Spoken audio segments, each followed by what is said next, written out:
अस्सलाम वालेकुम नाज़रीन, मैं हूं ज़मीर हैदर और आप देख रहे हैं प्रोग्राम पब्लिक पल्स। नाज़रीन, आज इमरान खान साहब ने सहाफ़ियों से मुलाकात की और उसमें उन्होंने साबिक जनरल कमर जावेद बाजवा साहब की एक्सटेंशन जो उन्होंने दी थी उसको ब्लंडर डिक्लेयर किया कि वो उनका सबसे बड़ा ब्लंडर था।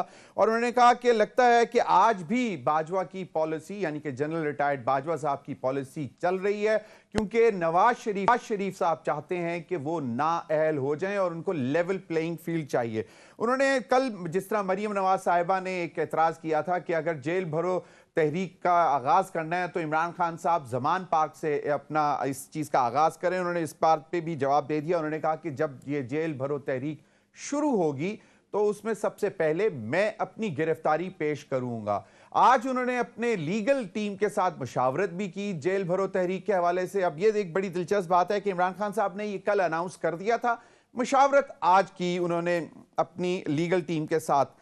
और बहुत से इलेक्शंस के हवाले से उन्होंने कहा कि ये भाग रहे हैं और इनको सिर्फ खौफ है कि जो इस वक्त सूरत हाल बनी हुई है ये कहीं पे स्टैंड नहीं करते और इसलिए ये हमें पंजाब और केपी में आम इंतखाबात नहीं दे रहे हैं, हालांकि ये आइन की सरासर खिलाफ वर्जी है।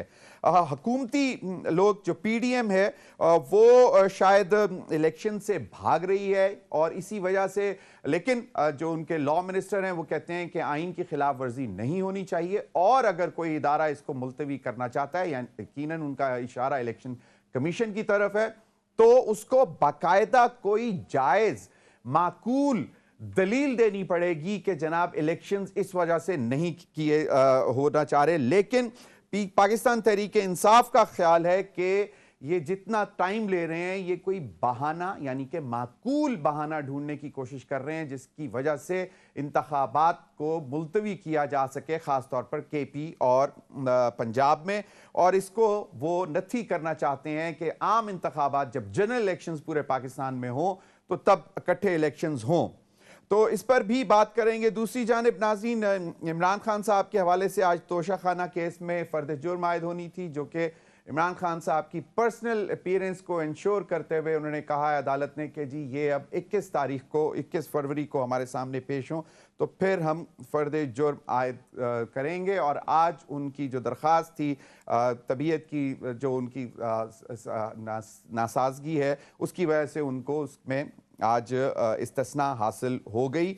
और टेरियन केस में जो है वो भी मामला काफ़ी पेचीदा होते जा रहे हैं और हालांकि हम तवक्को कर रहे थे कि शायद ये बहुत ही पर्सनल ज़ाती टाइप का मामला है और थोड़ा सा कर करा के लोग हट जाएंगे, लेकिन इस मामले पे इमरान खान साहब को अदालत तक पहुंचा देना इसका मतलब है कि मामला संगीनी की तरफ जा रहे हैं।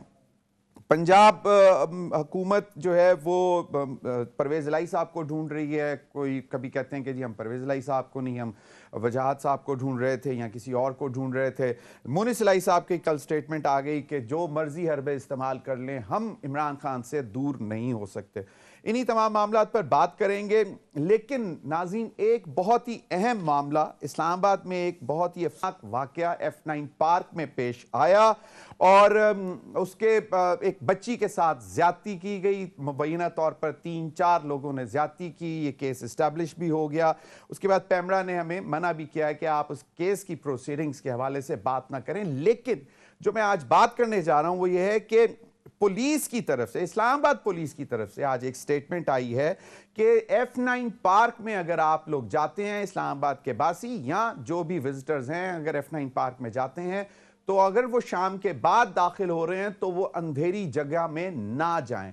अब इस पर सवालात दो उठते हैं कि एक तो सीडीए की नाकामी नाअहली कि वो अभी तक इस F9 पार्क को पूरी तरह रोशन क्यों नहीं कर सके, और दूसरा वहां पे सीडीए के गार्ड्स भी होते हैं और दूसरा पुलिस ये शहरियों को हिफाजत देने के बजाय उनको ये कह रही है कि जनाब आप अंधेरे इलाके में ना जाएं। भाई पुलिस का काम है कि आप वहां पे पेट्रोलिंग करें, वहां पे पुलिस की मौजूदगी होनी चाहिए। अगर हमारी घर की बहनें, माएँ, बेटियां, बहुएं अगर महफूज नहीं हैं इस्लामाबाद कैपिटल में तो ये भी एक बहुत बड़ा सवालिया निशान है इस पर भी बात करेंगे। इन्हीं तमाम मामलात पर बात करने के लिए मेरे साथ मौजूद हैं अंदलीब साहिबा, सीनियर रहनुमा पाकिस्तान तहरीक इंसाफ। अदनान हैदर, जो जिनकी आज बाकायदा जो मुलाकात हुई सहाफ़ियों में, अदनान हैदर उनके साथ मौजूद थे और इसलिए हमने उनको तकलीफ़ दी कि हमें थोड़ा सा टाइम दे दें। हैं तो लाहौर में, लेकिन उन्होंने हमें टाइम दे दिया। बहुत बहुत शुक्रिया अदनान हैदर, आपके वक्त का भी। अमीर अब्बास साहब हमें ज्वाइन कर चुके हैं, बहुत बहुत शुक्रिया। सीनियर एनालिस्ट, एंकर हमारे साथ मौजूद हैं। अमीर अब्बास, आपका भी प्रोग्राम का बहुत बहुत शुक्रिया। यकीनन सियासी मामलात, इलेक्शन में ताख़ीर, पकड़ धकड़, शेख रशीद का मामला, बहुत इश्यूज हैं। एपीसी का मामला है कि वो भी अब उसकी तारीख भी चेंज कर दी है, क्योंकि वज़ीर आज़म अब कल जो है वो तुर्की जा रहे हैं और शायद 9 तारीख को अब एपीसी इसीलिए वजह से चेंज कर दी है। पीटीआई को बाज़ाब्ता जो है दावत भी दी जा रही है, वो इस पर नरमी का भी इजहार कर रहे हैं कि वो शामिल होंगे। लेकिन इन तमाम मामला से पहले मैं अंदलीब अब्बास साहिबा से जानने की कोशिश करूंगा। अंदलीब अब्बास साहिबा, इस्लामाबाद पुलिस की स्टेटमेंट मैंने आपको पढ़ के सुनाई है। आप लोग भी पौने 4 साल इस्लामाबाद में रहे, वफाक में हुकूमत रही, पंजाब में, केपी में। ये इस किस्म के मामलात पर इस्लामाबाद पुलिस की ये स्टेटमेंट आना, इंस्टेड के जी आप बेफिक्र बेधड़क होकर आप पार्क्स में जाएं, हम आपको जो है वो आपकी हिफाजत करेंगे और आपको प्रोटेक्शन देंगे, ये जाए कि वो ये कहें कि जी आप अंधेरी जगह पे ना जाएं। और सीडीए की नाकामी ये कि जो 12 मरतबा इतने सालों से इस F9 पार्क को पूरा रोशन करने के लिए क्लेम कर चुके हैं कि जी रोशन है, और अभी भी अगर वो अंधेरों में है, तो उस पर जरा कमेंट कर दें। जी शुक्रिया ज़मीर। पहले तो ये बहुत ही दिल खराश वाक़या, और जितनी भी इसकी मजम्मत की जाए कम है। जो कुछ हुआ, जिस तरह से हुआ, ये हमारे पूरे सिस्टम के ऊपर एक तमाचा है जिन लोगों ने किया, और उसके बाद जो कुछ हो रहा है, इंक्लूडिंग मेरा ख्याल है पेमरा। मैं ये कहूँगी कि इस वाक़े के ऊपर आपको चाहिए कि आप एक पब्लिक अवेयरनेस पे करें आप, ताकि लोग डिटर हों। और जिस तरह नूर मुकद्दम के वाक़े पे इतना ज़्यादा किया था तो कुछ हुआ था, तो उस पर आप मीडिया का बहुत कलीदी किरदार है। वो पुलिस की बेहिसी देखें, आप सीडीए की बेहिसी देखें, तो मेरे ख्याल में ये बहुत ही एक वो स्टेटमेंट है ना कि जी अपना ख्याल खुद रखें, हम तो बाकी हम तो खुदाफिज। हम तो वीवीआईपी की सिक्योरिटी के लिए लगे हुए हैं। उसके अलावा ये मैं यही कहना चाह रही थी ज़मीर, ये लगे हुए हमें पकड़ने के लिए। मतलब आप सॉरी मैं भूल गया, मल्टीपर्पज मल्टीटास्किंग हो रही है। एक तो वीवीआईपीज को सिक्योरिटी, हुकूमती लोगों को, और आप लोगों को पकड़ने के लिए। बिल्कुल, मैं क्विक कमेंट लेके फिर जरा मेन उस पर भी चलते हैं। कुछ और जी कि जब इन्होंने पूरा इस्लामाबाद जो है वो मैसूर कर दिया था, जब इनको शक था कि हम आएंगे, इन्होंने 20,000 लोग वहां इकट्ठे कर दिए, कंटेनर ले आए, पैसा देखिए किस तरह से बर्बाद किया, ड्रोन्स भी ले आए, और कुछ भी नहीं हुआ। तो ये इनकी प्रायोरिटीज है। देखिए दहशतगर्दी सबसे ऊपर है, और दहशतगर्दी के पर्चे किस पे हो रहे हैं? मेरे पे, डॉक्टर यास्मीन पे दहशतगर्दी के पर्चे हो रहे हैं, सेडिशन के पर्चे हो रहे हैं, शंदाना पे हो रहा है, सब पे हो रहा है। तो सारा फोकस हम पे है, और मुल्क जो है वो हाथ से निकल गया, माशी तौर पे भी, कानूनी तौर पे भी। तो बहुत ही अफसोसनाक वाकया। लेकिन मैं एक एंड में एक बात करूंगी ज़मीर, बड़ा इंपॉर्टेंट है आप और मैं आवाज बने। सबसे ज्यादा मुझे दुख हुआ कि इतनी ज्यादा महंगाई है, इतना पिसा हुआ है जो है मिडिल क्लास तबका भी आपको पिस गया। अंदलीब उस पर तो बाकायदा हम बात करेंगे, उस पर अंदलीब बाकायदा बात होगी। आईएमएफ के साथ जो नेगोशिएशंस जो अब फाइनल स्टेजेस में आ रही हैं, और अगर उनकी तमाम शराइत मान ली जाती हैं, तो बस फिर पानी में नमक मिर्च डाल के और सादा सूखी रोटी उसमें डबो के खाएंगे। अल्लाह वो वक्त ना लाए। लेकिन अब देखना यह है कि बिल्कुल अदनान हैदर, आप भी इस्लामाबाद के शहरी हैं, अभी आप लाहौर गए हुए, इमरान खान साहब से मुलाकात है, लेकिन इस बात को आप ये नहीं समझते कि ये तौहीन शहरी है, यानी कि आम आदमी की तौहीन है कि जी आप उसको प्रोटेक्शन नहीं दे सकते पुलिस वाले, और आप उसको बता दें कि भाई अब साढ़े तना रहना, मतलब जागते रहना। ज़मीर हैदर साहब, ये अलमिया है, ये मेरे ख्याल में हम सब जो है इस पर मातम करें कि पाकिस्तान का कैपिटल है ये इस्लामाबाद। मतलब इस पाकिस्तान जो 8 लाख स्क्वायर किलोमीटर का मुल्क है, जो 23 करोड़ आवाम का मुल्क है, उसके कैपिटल में मतलब पार्लियामेंट से कुछ 6-7 किलोमीटर की दूरी पे एक पार्क के अंदर अंदलीब अब्बास नहीं जा सकती, अदनान हैदर की बहन नहीं जा सकती, अमीर अब्बास की बहन नहीं जा सकती। इस्लामाबाद के पार्क में एक बेटी, एक बहन, एक मां गैर महफूज है।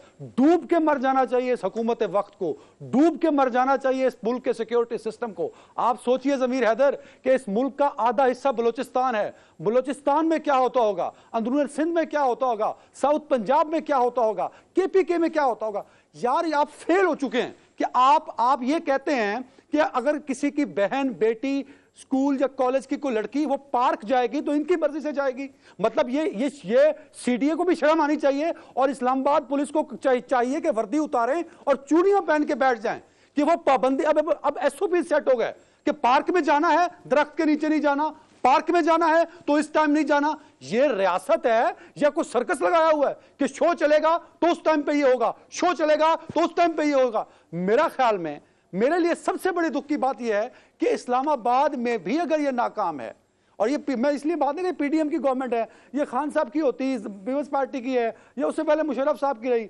किसी की मर्जी हो sir, we didn't concern, but being a Pakistani ये बड़ा पेनफुल है। और हम क्या मैसेज दे रहे हैं दुनिया को कि capital of the country is not safe for the general public.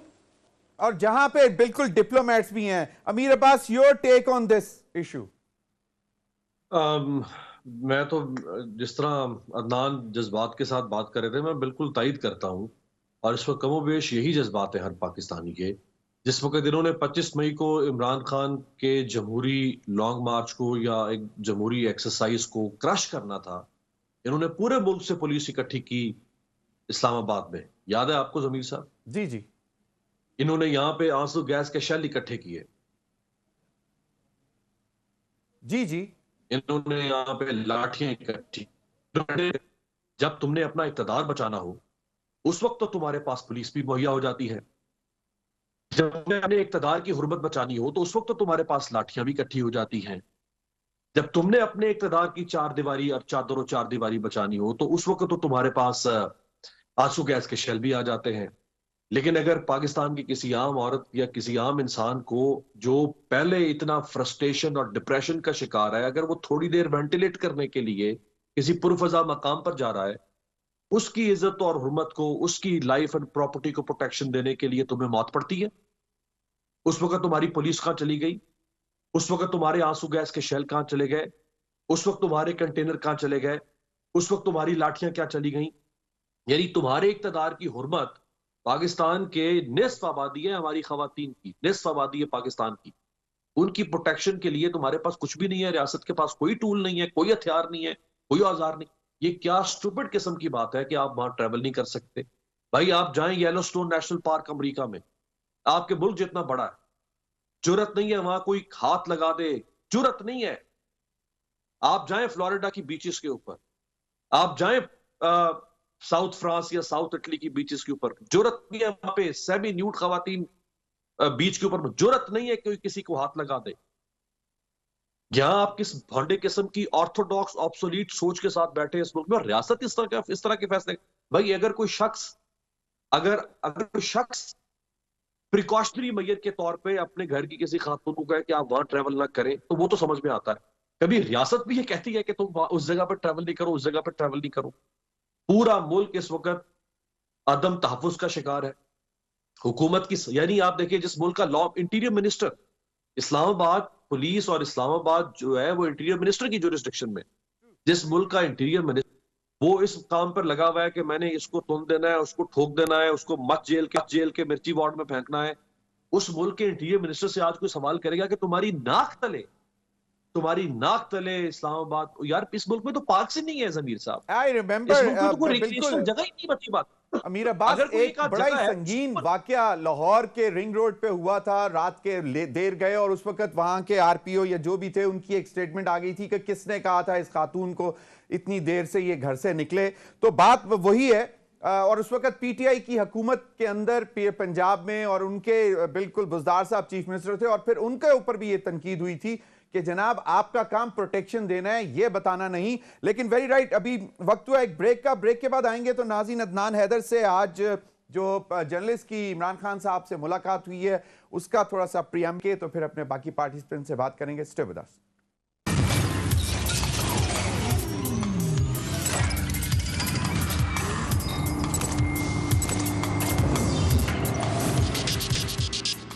Welcome back नाज़रीन। आज जर्नलिस्ट की मुलाकात हुई इमरान खान साहब से। अदनान हैदर हमारे एंकर पर्सन उस मुलाकात में मौजूद थे और इस वक्त हमारे साथ भी मौजूद हैं। अदनान, बॉडी लैंग्वेज और क्रिटिकल एनालिसिस, जो उनकी स्टेटमेंट्स और उनकी जो उन्होंने बातें की हैं उसका भी क्या योर टेक ऑन इट? अच्छा, एक तो मैं आज जो ऑब्जर्व किया खान साहब को वो ये है कि शायद वो मेंटली इस बात पे कन्विंस्ड हो चुके हैं कि जो मौजूदा हुकूमत है, जो इस्लामाबाद में खबरें गर्दिश हो रही हैं कि 90 दिन में इलेक्शन नहीं होंगे, खान साहब इज़ मेंटली कन्विंस्ड। गो उन्होंने किसी भी मतलब बहुत सारे लोगों ने ये सवाल पूछा 90 दिन के इलेक्शन का और होंगे कि नहीं होंगे, तो उन्होंने कुछ सेटिस्फैक्ट्री आंसर नहीं किया, बट उनका जवाब और उनकी बॉडी लैंग्वेज ये बताती थी कि वो भी उन्हें भी पता है कि इलेक्शन वक्त पे नहीं होने। और जो दो चार बातें उन्होंने की, एक तो खान साहब से जितने सहाफ़ी मिलते हैं उन सब सहाफ़ियों का मसला ये है कि पहले खान साहब की तारीफ़ करते हैं, उसके बाद सवाल पूछते हैं, और इस वजह से वो इंटरेक्शन जो है खान साहब से वो जो रिस्पॉन्ड होता है वो आपको उस तरह आ नहीं सकता। खैर, मैंने उनसे 2 सवाल पूछे, मेरे सवाल सबसे मुख्तसर थे, और जब मेरी बारी आई उस वक्त तक ये जो करंट सिचुएशन थी उस पर सारे लोग बात कर चुके थे। तो मैंने उनसे पूछा कि सर, आपने सबसे एज प्राइम मिनिस्टर इस मुल्क के साथ सबसे बड़ी ज्यादती की, 76 साल में इतना बड़ा डैमेज किसी ने नहीं किया जितना इमरान खान साहब आपने किया। आपने एक्सटेंशन के मुखालिफ थे आप, और उसके बाद आप वज़ीर-ए-आज़म बने, आपने एक्सटेंशन दी और उसको कानून बना दिया, लीगलाइज कर दिया। तो खान साहब ने मुझे इंटरप्ट करते हुए हंसे और दोनों हाथ उठा के उन्होंने कहा कि इट वाज माय ब्लंडर, मैं ये जिंदगी की सबसे बड़ी मैंने गलती की है। एक ये उन्होंने कहा। उसके बाद दूसरा उनसे मैंने सवाल ये पूछा कि खान साहब, आपके बारे में बार बार कहा जा रहा है कि आपको नाअहल करार दे दिया जाएगा। तो खान साहब ने उस पर एक बड़ा तफसीली सा को 15 मिनट का मुझे जवाब दिया। वो ये था, खान साहब ने कहा कि देखो अदनान, मेरे पास 2 केसेस हैं, एक तोशा खाना और एक वो फॉरेन फंडिंग। अच्छा, दोनों को उन्होंने एक्सप्लेन किया, जो उन्होंने एक्सप्लेन किया ही वॉज वेरी राइट, और उस पर वो बड़े कॉन्फिडेंट थे और वो ये कह रहे थे कि इस पर वो उनकी नाअहली नहीं बनती। अच्छा, क्योंकि मैं 2 बजे चला गया था, 2 बजे तक मुझे पता नहीं था कि लार्जर बेंच कोर्ट ने बना दिया है टेरन केस पे, so I could not respond Khan sahab कि खान साहब ये बन चुका, क्योंकि मैं 6 बजे जब बाहर आया तब मुझे पता लगा, क्योंकि मेरे पास फोन भी नहीं थे, वहाँ जमान पार्क में टीवी भी नहीं था, तो मैं उनको काउंटर नहीं कर सका। तो उन्होंने कहा कि यार मैं दोनों केसेस, तोशा खाना पे उन्होंने सारी डिटेल बता दी, फॉरेन फंडिंग पे सारी डिटेल बता दी, एंड ही वाज राइट कि वो जो खान साहब कह रहे थे, जो सिचुएशन है दोनों केसेस में, वो नाअहल नहीं होने जा रहा है। शायद यही वजह है टेरन की तरफ गवर्नमेंट जा रही है। ओके अदनान, जेल भरो के ऊपर उनका क्या रिस्पांस था, और दूसरा बॉडी लैंग्वेज में क्या कॉन्फिडेंस था, या उनको लग रहा था कि उनकी बात मतलब उनको दबाया जा रहा है और वो थोड़े से परेशान लग रहे थे इस हवाले से? या ज़मीर हैदर साहब, देखें, मैं अगर तीनों को कंपेयर करूं ना, बतौर सहाफ़ी हम जरदारी साहब को मुश्किल टाइम में देखते आए, जब वो उनकी बहन जेल में थी, वो जेल में थे, तो बॉडी लैंग्वेज से तो वो बड़े कॉन्फिडेंट लगते थे, और आप रिजल्ट निकल आया तो समझ आती कि उनकी बॉडी लैंग्वेज ठीक थी। नवाज शरीफ को मैं खुद छोड़ने आया, जब वो रैली के साथ आए थे, मुझे क्यों निकाला, तो वो परेशान थे, बट बॉडी लैंग्वेज बता रही थी कि कुछ ना कुछ चीजें उनकी समझ में भी आ रही हैं। बट मैं जब खान साहब को देखता हूं, और उन तीनों से, अब खान साहब उसी सिचुएशन में जिसमें जरदारी साहब और नवाज शरीफ साहब थे, खान साहब का बॉडी लैंग्वेज बहुत स्ट्रांग है। देखिए ज़मीर भाई, आप मेरे मुझसे सीनियर सहाफ़ी हैं, अमीर अब्बास साहब मुझसे सीनियर हैं, अंदलीब साहिबा सीनियर पॉलिटिशियन है। मेरे ख्याल में अंदलीब साहिबा तो खैर इसको इंडोर्स करेंगी, मेरे ख्याल में शायद खान साहब को सियासत करना आती है। आप देखें ना कि पाकिस्तान के बड़े बड़े सियासतदान उसने साइड पे लगा दिए हैं, वो दीवार पे लगे हुए हैं या तख्त पे चढ़े हुए हैं, this is the debatable, but Khan साहब को सियासत करना आती है, और बॉडी लैंग्वेज से वो इंप्रेशन ये देते हैं कि he is on a very strong position. और जो जेल भरो तहरीक में, 1 मिनट में और आपका लूंगा, जेल भरो तहरीक, बहुत सारे सहाफियों ने, एक अलमिया ये हमारे सहाफियों का कि एक ही सवाल लेके आते हैं और सारे वही पूछते हैं, तो जेल भरो तहरीक पे बार बार सवाल पूछा गया और खान साहब ने बार बार इसका जवाब दिया कि हमारे पास हल कोई नहीं, कि आप एक ट्वीट करने पे फवाद चौधरी को उठा लेते हैं, आप एक बात करने पे शेख रशीद को उठा लेते हैं, आप क्या नाम है, गेल साहब को उठा लेते हैं, आजम सवाती को उठा लेते हैं, तो भाई रात को, आधी रात को 3 बजे आप क्यों उठाने आते हैं? हम आते हैं दिन की रोशनी में, आप हमें गिरफ्तार कर लीजिए। तो 2 सहाफियों ने बार बार पूछा, खान साहब आप गिरफ्तारी देंगे? खान साहब ने कहा, भाई this is our political move, मैं इस पे काम कर रहा हूं, मेरे पास 3 हफ्ते मुझे डॉक्टर्स ने कहा है कि मैं रेस्ट करूं, कि मेरी जो बोन है, लेग की जहां वो पार्ट्स लगे थे बुलेट के, उसको मुकम्मल तौर पे रिकवर होने में मुझे 18 दिन लगेंगे। तो 18 से 20 दिन मुकम्मल करने के बाद मैं इस मूवमेंट को प्रैक्टिकली इंप्लीमेंट करूंगा। ठीक है, ही इज रेडी कि वो सबसे पहले गिरफ्तारी खुद देंगे। बहुत बहुत शुक्रिया अदनान हैदर। आई नो आपने लाहौर में आपकी कुछ निजी मसरूफियत हैं, फिर आपने वापसी का आगाज करना है। अंदलीब अब्बास साहिबा, अदनान हैदर की गुफ्तगू आपने सुन ली, बॉडी लैंग्वेज के हवाले से भी इमरान खान साहब बड़े कॉन्फिडेंट हैं, लेकिन लगता है कि शायद कुछ थोड़ी सी परेशानियां हैं, खास तौर पर ये 90 दिन में इंतखाबात, जो कि वो खुद कह रहे हैं कि उनको लग रहा है। तो क्या जायज, क्या बहाना मिलेगा हुकूमत को, पीडीएम को इंतखाबात डिले करने का, या उस इदारे को यानी कि इलेक्शन कमीशन को? अंदलीब अब्बास साहिबा, अंदलीब अब्बास साहिबा, आपका माइक म्यूट है, प्लीज। जी जी आवाज आ रही है आपको? जी अब आ रही जी। अच्छा जी, देखिए वो तो अब प्रिटेंस ही कोई नहीं रही ना। एक होता है कि बंदा कोई शर्म से, हया से कुछ कर ले। तो इतने बेगैरत ये लोग हैं, आइन तोड़ने के ऊपर आए हुए हैं, इनको कोई एहसास नहीं है। अंदलीब कोई साहिबा, इनको कुछ ज्यादा सख्त लफ्ज नहीं हो गया ये? मतलब पॉलिटिशियंस के हवाले से ना, आइन तोड़ना कहाँ का जिसको कहते हैं, उसमें उसके अंदर कोई आपकी कोई शर्म, कोई हया नहीं होती इसमें कि चलें आप अल्टीमेटली आइन तोड़ रहे हैं। आपके गवर्नर बैठे हुए हैं, आपका वो बैठा हुआ है, इलेक्शन कमीशन बैठा हुआ है, वो कह रहे हैं जी हो नहीं सकते। और जो कौमी असेंबली के 70-80 सीटों पे वो पहले कर रहे हैं, मतलब वो 16 और 19 मार्च को हो रहे हैं, वो हो सकते हैं, लेकिन असेंबलियों का नहीं हो सकता। सो मेरा ख्याल है कि कोई प्रिटेंस नहीं है, कोई इनके अंदर अब जिसको कहते हैं इतनी डेस्परेशन आ गई है। जो लोग खान साहब को ओपनली आके टीवी पे कहें कि जी इस फितने को कुचल देना है हमने, और फिर 24 सितंबर को खान साहब बैठ के पूरी आपको बताएं कि किस तरह से ये मुझे कुचलेंगे।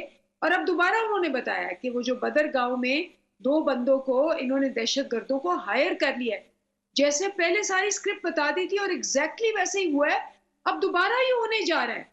और इनको शर्म ही नहीं है, वो कहते हैं हम कुचल देंगे। राना सनाउल्लाह कहता है, आपको याद है मियां जावेद कहते थे, आपको याद है मरियम औरंगजेब, मरियम नवाज, इस फितने को हमने कुचल देना है, इसकी गुंजाइश ही कोई नहीं है हमारे सिस्टम में। तो जब ओपनली ये कह रहे हैं कि इन्होंने अल्लाह माफी दे खान साहब को खत्म कर देना है, तो मुझे बताया इसमें कोई शर्म, कोई हया, कोई गैरत है? नंबर 1। नंबर 2, जो मैं बात पहले भी कर रही थी, मैं रिपीट करूंगी अब, कि इनका एजेंडा है गरीब आदमी को खत्म कर देना। अब देखिए क्या किया इन्होंने 2 दिनों में। एक तो वो गरीब लोग बच्चों का इन्होंने वो स्कॉलरशिप, एहसास स्कॉलरशिप खत्म कर दिया, और उस पर सानिया नश्तर खड़े होके बेचारी रोने को हो गई। उन्होंने कहा कि आप नाम जो मर्जी कर लें, लेकिन गरीबों को मत करें, और गरीब इस वक्त पिसा हुआ है, उसको हेल्थ कार्ड बंद कर देना। आप देखें कि हेल्थ कार्ड दुनिया की बेहतरीन स्कीम्स में से आया है। लैंसॉट मेडिकल जर्नल ने कहा है कि ये एक नमूना है दुनिया के यूनिवर्सल हेल्थ कवरेज का। 28 लाख खानदानों को पंजाब में इससे मुस्तफीद होने का मौका मिला है। 10 लाख रुपए का आप एक क्रेडिट कार्ड उनको दे रहे थे। हेल्थ शॉक जब आपको लगे, आपको पता है ज़मीर साहब, किसी गरीब फैमिली में अगर आपने एक स्टेंट डलवाना है, आपके दिल को कुछ हो गया, आपकी वालदा को, आपके वालिद को, 8-10 लाख रुपया कौन खर्च सकता है? वो तो पूरा घर बेच देंगे तो नहीं होगा। ये आपको फ्री इलाज मिल रहा है। आपको पता है इसकी वजह से 40,000 बेड्स ऐड हुए हैं। अगर आपको वो अस्पताल बिल्ड करने पड़े तो 100 अस्पताल लगे, और 9 अरब का अस्पताल हो तो आपको 1000 अरब चाहिए उन अस्पतालों को बनाने के लिए, जो बैठे बिठाए आपको ये एग्जैक्टली बिल्कुल वेरी राइट अंदलीब साहिबा, आपने you have rightly pointed out. मैं अमीर अब्बास की तरफ भी जाऊंगा। अमीर अब्बास, आपने अभी पहले उसमें सेगमेंट में हमें बताया बीचेस का और के फॉरेन कंट्रीज का, और वो it's a very expensive country. मतलब आपका क्या ख्याल है कि मरियम नवाज साहिबा को जो इलाज या सर्जरी के लिए गई, इस पे कितना खर्चा आया होगा? और यहाँ पे हेल्थ कार्ड जो है हम अफोर्ड नहीं कर सकते। देखिए जी, मस्ट भी, चूंकि मरियम को नेशनल तो नहीं है वहां की, तो मरियम एज ए सिटीजन तो वहां की हेल्थ सर्विसेज को अवेल नहीं कर सकती ना, जो वहां के लोगों को जो फ्री सर्विस अवेलेबल होती है। तो मरियम यकीनी तौर पे उन्होंने सेल्फ फंडेड सेल्फ फाइनेंस के ऊपर उन्होंने अपना ट्रीटमेंट करवाया होगा। और जिस किस्म का ट्रीटमेंट उनके बारे में कहा जाता है, अगर कोई कॉस्मेटिक से रिलेटेड है, तो कॉस्मेटिक से रिलेटेड ट्रीटमेंट जो है, ये जो स्किन से रिलेटेड होता है, वो तो दुनिया में बड़ा मोस्ट एक्सपेंसिव ट्रीटमेंट्स में से आता है। पाकिस्तान में बहुत महंगा ट्रीटमेंट होता है कॉस्मेटिक सर्जरी से रिलेटेड। तो अब वो आई डोंट नो किस किस्म का उनका ट्रीटमेंट है, बट जो चल रहा था कि उनके शायद कोई कॉस्मेटिक से रिलेटेड कुछ मामला थे। कहा ये जा रहा है कुछ ग्लैंड्स का भी था, कोई थायराइड का टाइप का कोई ऑपरेशन था, यानी मुमकिन है, चूंकि ऑब्वियसली उन्होंने कोई डिटेल नहीं दी, तो फिर उसके ऊपर लोग एक इबाम के तौर पर उसको देखेंगे। अल्लाह उनको सेहत दे, तंदुरुस्त रखे। मैं तो सिर्फ खर्चे की बात कर रहा था कि हेल्थ कार्ड, क्योंकि एक ऑडियो भी आई थी ना मरियम नवाज साहिबा की, इसलिए मैं उससे रिलेट कर रहा था। जी जी, देखिए ना, पाकिस्तान में तो जैसे बता रही हैं दिलीप साहिबा, 10 लाख रुपए एक फैमिली को मिलना, भाई इस मुल्क में इस वक्त हालत ये है जमीर साहब के 1,000 रुपए आज पाकिस्तान का लोअर मिडिल क्लास आदमी, मैं लोअर क्लास की बात नहीं कर रहा हूँ, जी जी, मैं लोअर मिडिल क्लास आदमी की बात कर रहा हूँ, उसको 1,000 रुपए की दवा खरीदनी पड़े, वो अपनी जेब को 10 दफा टटोलता है। ये हाल हो गया इस वक्त लोगों का। तो जहां पे अगर स्टेट 10 लाख रुपए किसी को दे, एक फैमिली के 4 से 6 अफराद हैं, अगर 10 लाख रुपए मिल रहे हो, तो ये उनके लिए कितनी बड़ी ब्लेसिंग इन डिस्गाइज है। वेरी राइट नवाज को तो इस तकलीफ का एहसास ही, वेरी राइट अमीर अब्बास, क्योंकि और था भी ये यूनिवर्सल हेल्थ इंश्योरेंस था ना, तो इंश्योरेंस में तो आज आप इलाज कर लेते हो और आप अपने बिल्स जो हैं वो स्टेट को सबमिट कर देते हो, तो चलो आज अगर आपके पास पैसा नहीं है तो 3 महीने बाद 6 महीने बाद उस हॉस्पिटल को वो पैसा तो मिल ही जाना था। बंद करने का मकसद, चलें इस पर भी मजीद भी बात करेंगे, IMF के साथ जो मामला चल रहे हैं उस पर भी बात करेंगे, और अगर इंतखाबात वाकई नहीं होते तो फिर सिर्फ जेल भरो तहरीक जो है वही काफी होगी, या इससे आगे भी कुछ करना पड़ेगा। ब्रेक के बाद।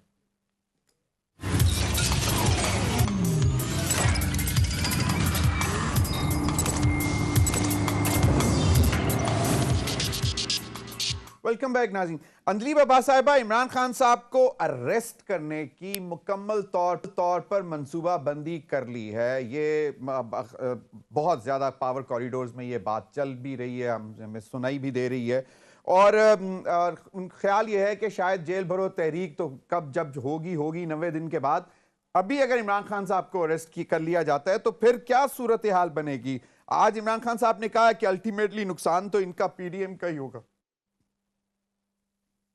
देखिए, ये तो आपने देख लिया, जैसे जैसे इनका ऑपरेशन बढ़ा है, इन्होंने गिरफ्तारियां 25 मई के बाद, इनकी अनपॉपुलैरिटी अनप्रेसिडेंटेड और हमारी पॉपुलैरिटी अनप्रेसिडेंटेड है। मतलब शहबाज शरीफ बेचारे 0% से नीचे गिर गए, और इमरान खान साहब कोई 55 और 60 के बीच में उनकी पॉपुलैरिटी है। तो ये एक खान साहब को लेजेंड वो पहले ही हैं, और भी बड़े लेजेंड हो जाएंगे। आपको पता है कि ये तो रूथलेस लोग हैं, मुझे भी गिरफ्तार किया, डॉक्टर साहब को भी किया, शीशे तोड़े, गाड़ियां तोड़ी, मारा पीटा, तो हम तो तैयार हैं। सबसे पहले तो मैंने खुद देनी है गिरफ्तारी, हम सारे तैयार हैं, हर बंदा हमारी पार्टी में तैयार है। जिस दिन खान साहब ने कहा जो भी थाने हुए हम सारे चले जाएंगे। खान साहब को अगर इन्होंने उठाया, और बिल्कुल आप सही कह रहे हैं कि ये जरूर कोशिश इन्होंने करनी है, अभी तक इनका हाथ नहीं पड़ रहा। They don't need a case, ना इनको केस की जरूरत है, ना वारंट की जरूरत है, ना इनको FIR की जरूरत है। इन्होंने सिर्फ किसी ना किसी तरह ये इकदाम उठाना है। जब ये इकदाम उठाएंगे, आई थिंक वो बिगिनिंग ऑफ द एंड होगी, क्योंकि अभी तक हमने अंदलीब एक क्विक मतलब रेट्रोस्पेक्टिव होता है ना कि जी मतलब गलत फैसला हो गया। परवेज लाई साहब ने भी कहा कि चलें KP तहलील कर देते, पंजाब रखते, और पंजाब में PDM खसूसी तौर पर PMLN को भगा मारते, और कम से कम एक सेफ हेवन तो रहती। तो अभी हमें इतलात आई कि इमरान खान साहब ने इसको भी रिविजिट किया कि हाँ शायद रख लेनी चाहिए थी पंजाब असेंबली, और क्योंकि अब तो बहुत ज्यादा लीथल हो जाएगी ना केयर टेकर, तो मैं नहीं कहूंगा, लेकिन जो भी इस वक्त है सेटअप, जो भी केसेस हैं, पुलिस तो उनके अंडर है, केयर टेकर के अंडर। जी, वो केयर जरदारी टेकर्स हैं, और वो उसके लिए देखें बड़ी सिंपल सी बात है। खान साहब ने बिल्कुल ये नहीं कहा।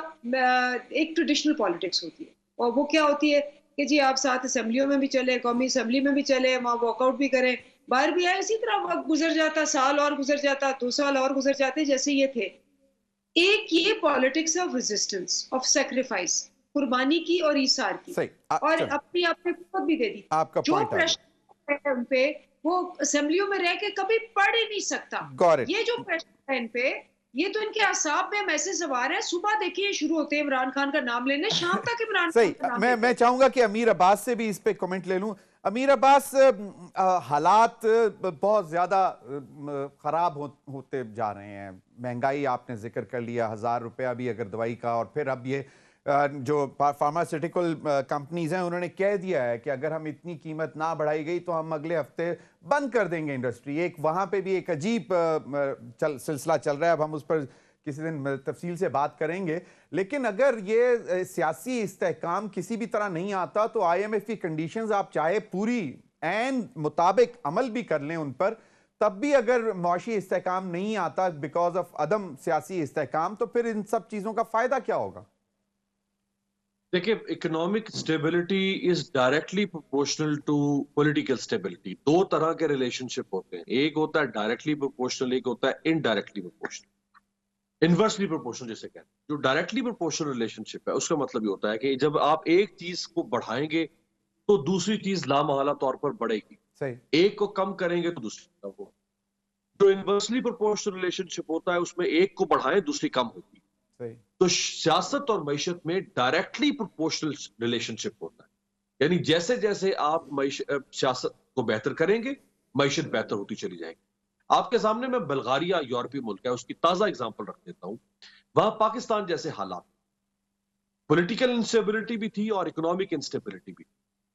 गुज़श्ता 2 साल में जमीर साहब वहां 4 इलेक्शंस हो चुके हैं, 4 बार आम इंतखाबात हुए 2 साल, और अभी अप्रैल में 1.5 महीने के बाद 5वां इलेक्शन होने जा रहा है। और जाहिलो, जब कहीं पे जाके हेड टू हेड हो जाता है सिस्टम तो वहां इलेक्शन के जरिए से आप उसको ब्रेक करते हैं। जहां चीजें चोक हो जाती हैं वहां जिद नहीं की जाती, वहां स्टबरनेस नहीं शो की जाती, सही। वहां बिग हेडेड नहीं बना।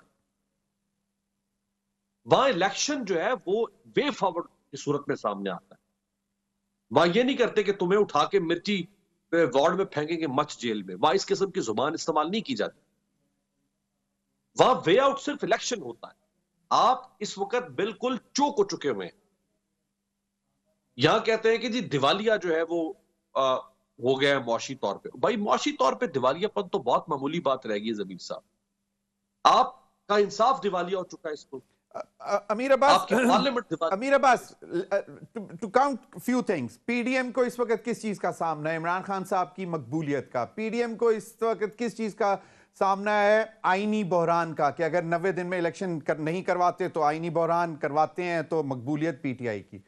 इस वक्त पीडीएम की हुकूमत को मुआशी बहरान का सामना है। इस वक्त पीडीएम को अब दोबारा सर उठाती दहशतगर्दी का सामना है। अगर फिर सियासी अदम इस्तेहकाम तो रहेगा। अगर ये सारी चीजें रहती हैं तो मुझे तो अगले पता नहीं कितने अरसे में ये तो चीजें ठीक होती नहीं, तो इसका मतलब इंतखाबात नहीं होंगे फिर।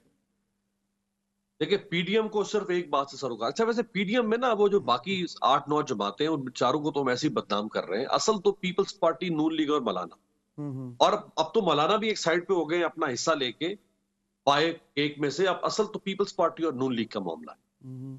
पीडीएम का यानी इन दो जमातों का एक ही मकसद है, और वो है अपने केसेस को जल्द अज जल्द वाइंड अप करना। जिसे कहते हैं भागते चोर की लंगोटी सही, कि जितना अरसा इक्तदार में है जितने केसेस छुड़वाए जा सकते हैं छुड़वा लो। अभी शहबाज शरीफ साहब के जो दामाद हैं, आज रिसेंटली ये जो आज की लेटेस्ट अपडेट है, नैब ने उनके बारे में भी कह दिया कि हमें इनकी गिरफ्तारी मंजूर नहीं, हमें इनकी गिरफ्तारी नहीं चाहिए। तो असल में ये एंड पे वो लिखा हुआ आएगा, जब ये सारे बरी हो जाएंगे तो लिखा हुआ आएगा मिशन अकम्प्लिश्ड।